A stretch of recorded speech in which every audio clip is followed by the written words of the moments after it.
Okay, we've all seen them, right? Those epic history documentaries. The ones with the huge, sweeping maps and that deep, serious voice that just sounds like history.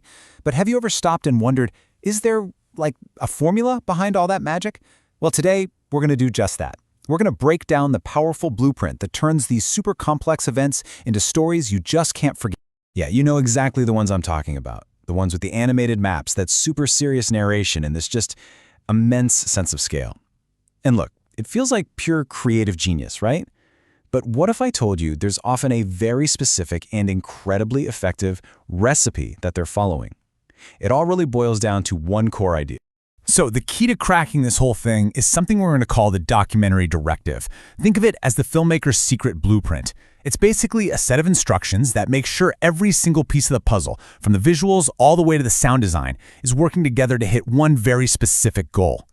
All right, so here's our game plan. We're going to walk through this blueprint piece by piece. First, the recipe itself. Then we'll get into the visuals, the sound design, how that creates the overall mood. And finally, we'll tackle the big question. Why does this formula work so darn well? Okay, section 1, a recipe for history. So what is this recipe we keep talking about? Well, at its very core, it's all about one thing, making the past feel huge and epic, but also, and this is key, making it something you can actually understand. So what we're doing here is basically reverse engineering that feeling you get when you watch one. This isn't just about making a checklist of filmmaking rules. No. It's about figuring out why these specific techniques, when you put them all together, make history feel so incredibly massive and yet somehow really easy to follow. All right, let's get into the first big ingredient in this cinematic toolkit, the visuals. Because the language of the lens and the map is where it all starts. And believe me, this directive is super specific about what we, the audience, need to be seeing on screen. And it really boils down to 4 key tools.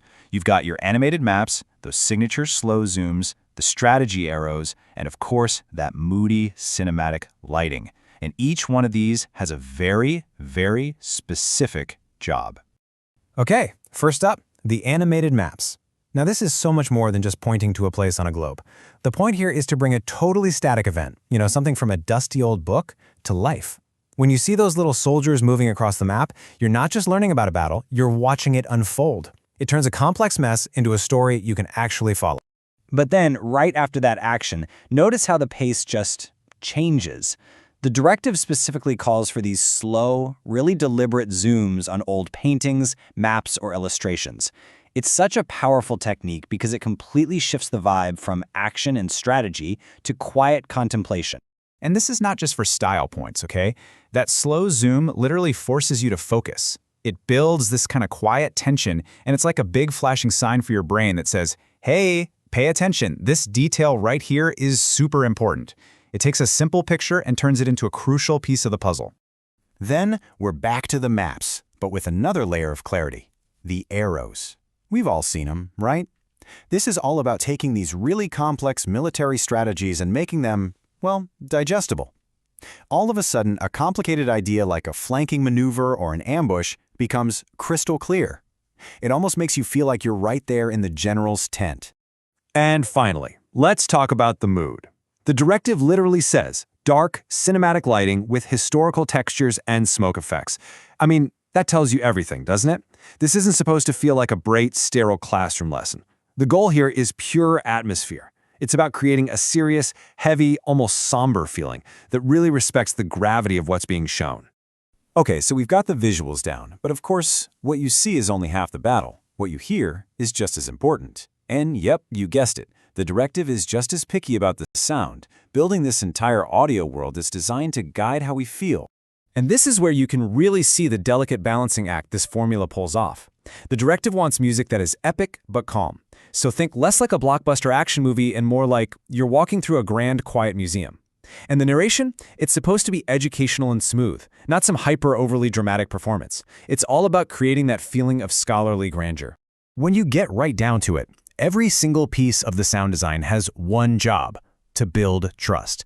That combo of the calm, epic music and the smooth, knowledgeable narration, it tells your brain that this is a credible, authoritative source. It makes the information feel not just interesting, but important and true. All right, so let's put all these pieces together. We've talked about the visuals, we've talked about the audio. Now let's see how they combine to create that final cinematic mood, that big-time impact. So when you mix it all up, that dark lighting, those slow zooms, the super clear maps, and that authoritative sound, you get this very deliberate final effect. The tone is serious, it's scholarly, it feels like you're there to learn first and be entertained second. And the whole shebang works to create this huge sense of scale and, there's that word again, trust with you, the viewer. You know, even something as simple as the runtime is part of this formula. The directive says it's got to be over 20 minutes long. Now, that's not a random number. That's a deliberate signal to you. It's a promise that you're not just getting a quick surface-level summary. It's basically saying, hey, settle in. This is a real story, and it's absolutely worth your time. Okay, so that's the how it's all put together. But that brings us to our final and maybe the most interesting question, why? Why does this formula work so incredibly well? What's the psychology that makes it so perfect for explaining things?